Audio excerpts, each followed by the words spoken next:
Assalamu alaykum hörmətli televizor görgüçülər. Yaxşımısınızlar? Yaxşımısınızlar. Dünya Uyg'ur Qurultayı Tor televiziyasining kunlik xabarlar programmasiga hammanglar xush kelibsizlar. Men riyosetchi İftixor Abdurashid. Men riyosetchi Zumraday Erkin. Bugun çarşamba. Hörmətli görürmənlər, tövəndə diqqətinizlər kunlik xabarlar programmamızın təfsilatı bolsun. Avstraliyaning Sidney shahrida 21 va 22 iyul kunlari Shavqin Suran filmini ko'rsatish faoliyati rasmiy boshlangan. Bu hujjatli film Uyg'ur ona til ma'rifi tashabbuschisi va Dunyo Uyg'ur Qurultayı tadqiqot markazining mudiri Abduvali Ayibning aslimasi asosida ishlangan bo'lib, Uyg'urlarning navbatdagi kechinishlik taqdiri hujjatlik va shahidlarning bayonlari orqali yoritib berilgan ekan. 21 iyul Sidneydagi Evin kinoxonasida ko'rsatilgan bu filmda Sharq Turkistondagi ig'ir vaziyatlar emas, balki yana muhojiratga Uyg'urlar duch kelayotgan besimlar, bo'libmi Xitoyning muhojiratga Uyg'urlarga yurgizayotgan chegara halqagan qarqoli va tehditlari har jihatdan yoritib berilgan. Bu hujjatli film Uyg'ur irqiy qirg'inchiligini dalil isbotlar bilan anglitishda nihoyat muhim ahamiyatga ega ekan. Mazkur film qo'yilib bo'lgandan keyin ko'ruvchilar Abduvali Ayibdan bas-basta savollar so'rashgan. Onundan eng ko'p so'ralgan savol Avstraliya xalqining Uyg'urlar uchun nima qilib bera oladiganligi bo'lgan. Shuning bilan bir vaqtda ko'ruvchilar yana Uyg'urlarning Turk va islom dunyosi tarafidan tashlab qo'yilganligi to'g'riliq savollar so'ralgan. Ko'ruvchilar yana Uyg'urlarning Turk va islom dunyosi tarafidan tashlab qo'yilganligi to'g'riliq savollar so'rgan. Bu faoliyatga Sidneydagi Uyg'ur jamiyati va Uyg'ur jamoati qatnashgan. Sidneydagi Uyg'ur jamiyatining idora hay'at a'zosi, Dunyo Uyg'ur Qurultayı muhojirlar markazining muavin mudiri Mehmet Chalabchi apandi bu qadimgi faoliyatga Avstraliyaliklar va kishilik huquq tashkilotlari qatnashgandan boshqa, eng muhimi Sidneydagi Amerika konsulxonasining xodimlari va xalqaro kechirim tashkiloti Sidney sho'basining a'zolari ishtirok qilgan. Bu faoliyatni uyushtiruvchi tashkilotlarning biri bo'lgan Avstraliya Uyg'ur jamiyatining mas'ullaridan Mehmet Chalabchi apandi bu xil faoliyatlarning Uyg'urlar uchrayotgan irqiy qirg'inchilikni anglitishda bekmo muhim ahamiyatga ega ekanligini bildirdi. U mundaq dedi: "Bu film tövəndikidek natijalarni qo'lga keltirishda muhim rol o'ynay oladi. Birinchidan, bu film Uyg'ur irqiy qirg'inchiligini hujjatlik va isbotli shaklda dunyoga oshkorlaydi. Ikkinchidan, ko'ruvchilarda lager to'g'risida to'g'ri tushuncha va ma'lumot hosil qiladi. Uchinchidan, filmda ko'rsatilgan rasm, usul va muzika qatorli qo'shimcha vositalar ko'ruvchilarda texim kuchli ta'sir ko'rsatadi. Bu film bizga amaliy yordam qiladigan kishilarni ko'paytirishda yordam qiladi." 22 iyul kuni mazkur filmni Sidneyda ko'rsatish faoliyati oxirlashgandan keyin Shavqin Suran film ishlagan David apandi, Abduvali Ayib va Mehmet Chalabchidan tarkib topgan bir hay'at Amerikaning Sidneyda turishliq konsulxonasining xodimi Sharon xonim bilan xalqaro kechirim tashkiloti Sidney sho'basini ziyorat qilib, Uyg'urlarning ba'zi konkret talablarini o'ttirib qo'ygan. Mehmet Chalabchi apandi Avstraliya Uyg'ur jamiyatining bu yil 10 oyning 17 kuni mazkur filmni Sidney parlamentining zalida ko'rsatish uchun ruxsat olganligini aytdi. Shavqin Suran filmini ishlagan David apandi bilan Abduvali Ayibning 7 oyning 21 kuni Avstraliyaning Sidneyda boshlagan faoliyatining davomi Melbourne va Adelaide qatorliq joylarda ilib berildi ekan. Uyg'ur Akademiyasi uyushtirgan Uyg'ur yoshlarni milliy madaniyat va rahbarlik bo'yicha tarbiyalash kursi Istanbulda 13 iyul kuni boshlanib, 21 iyuldagi yepilish marosimi bilan muvaffaqiyatli oxirlashdi.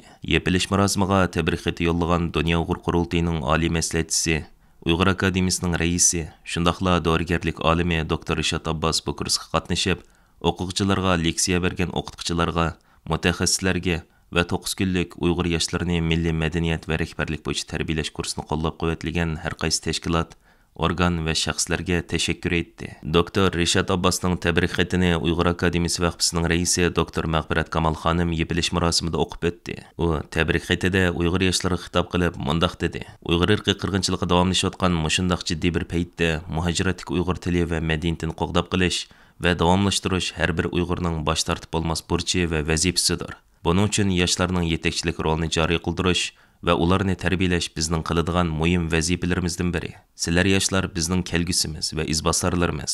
Shunga biz bu programmani o'rinlashtirish orqali dunyoning har qaysi joylaridan sizlardek ilg'or yoshlarning vakillarini tanlab bu yerga jam qildik. Biz bu yerda yolg'iz Uyg'ur tilini emas, yana Uyg'ur madaniyati, san'ati, tarixi, bo'libmi Uyg'ur kimligini tanitish va sizlarni o'zaro uchrashtirish orqali kelgusidagi xalqaro hamkorlikni amalga oshira oladigan bir turkum yosh yetakchi qo'shinni tarbiyalashni maqsad qildik. Ishonamanki, bu 9 kunlik faoliyat orqali sizlarmi ko'p natijaga erishdinglar.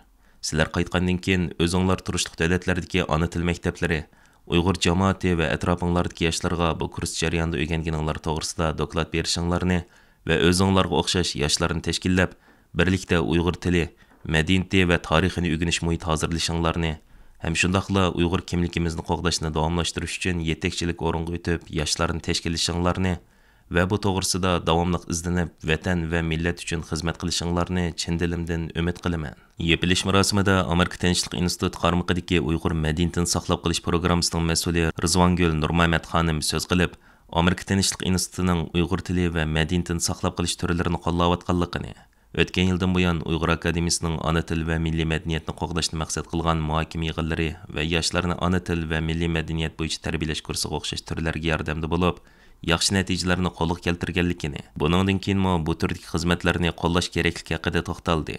Uyg'ur akademiyasining bosh kotibi Abdulhamid Qaraxon yig'inda ayrim so'z qilib, Uyg'ur akademiyasining qurilgandan boshlab 15 yildan buyongi xizmatlari va faoliyatlarini yoshlarga tanishtirib o'tdi. Uyg'ur akademiyasi vaqtisining raisi doktor Mag'firat Kamal xonimning aytishicha, bu qatimqi Uyg'ur yoshlarini milliy madaniyat va rahbarlik bo'yicha tarbiyalash kursida 3 turlik soha nuqtaliq nishon qilingan.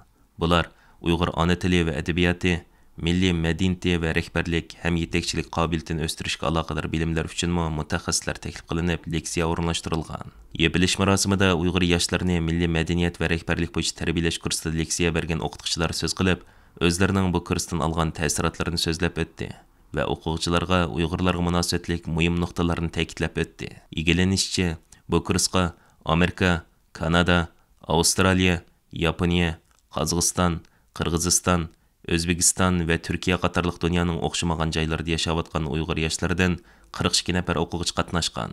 Ma'lum bo'lishicha, bu xildagi kurslar buningdan keyinmi o'xshamagan davlatlarda davomli ochiladigan bo'lib, muhojiratga Uyg'ur yoshlarining vatan sevgisi va millat tushunchisini o'stirish, shuningdek Uyg'ur davosining kelgusiga yaramli izbosarlarni tarbiyalashda muhim ahamiyatga ega deb qaralmoqda. Xitoy Tashqi ishlar ministrligining xabariga qaraganda 7 oyning 21 kuni Xitoy hukumatı sahibxonlik qilgan Falastindagi 14 guruhni o'z ichiga olgan yarish suhbatidan keyin Hamas va Fatah qatorliq guruhlar bo'linishni oyoqlashtirib, Falastinning ittifoqligini kuchaytirish kelishimiga imzo qo'ygan. CNN torining 23 iyuldagi xabariga qaraganda Xitoy Tashqi ishlar ministri Wang Yi bu kelishimning Falastindagi 14 guruhning yarışib qilishi va ittifoqlashishiga turtki bo'lganligini bildirgan. Falastindagi ikki asosli siyosiy partiya bo'lgan Hamas bilan Fatah o'rtasida uzundan buyon siyosat va strategiya jihatda ixtilof mavjud bo'lib kelgan. Shunga ikki taraf Falastinni bir hokimiyat ostida birlashtirish to'g'risida kelishim hosil qilishga ko'p qatim uringan bo'lsa-mu, bu intilish ish qo'shmay kelgan edi. Shundaq vaziyatda Xitoy hukumatı Falastindagi bo'linma kuchlarni Beyjingga chaqirib, Isroilga qarshi birlashish tashabbusini o'tirib qo'ygan. Beyjing suhbatiga qatnashgan Falastin milliy da'vo raisi Mustafa Barghouti Gazadagi urush Falastindagi guruhlarni Isroilning ishg'oliyatiga qarshi tixinbek ittifoqlashtirdi. Barliq partiyalar Falastin ozodlik tashkilotiga kirishga qo'shildi. Bu tashkilot falastinliklarning birdan-bir qonunliq vakili degan. Uning bildirishicha, yangi hukumat ishg'oliyat ostidagi Iordan daryosining g'arbiy qirg'oqi bilan Gazaning birligi kapolat qiladi ekan. Urushdan keyin har ikki rayonni boshqaradi ekan, hamda Isroilning Gazani ishg'ol qilishini to'sadi ekan. Hurmatli ko'ruvchilar, tövəndə diqqətinizə kunlik xəbərlər proqramımızın təfsilatını sunduq. Keyin qitimliq sonimizgacha ko'rishgacha omon bo'laysizlar. Stansimizning YouTube kanaliga a'zo bo'lishni unutmang. Xayr xo'sh.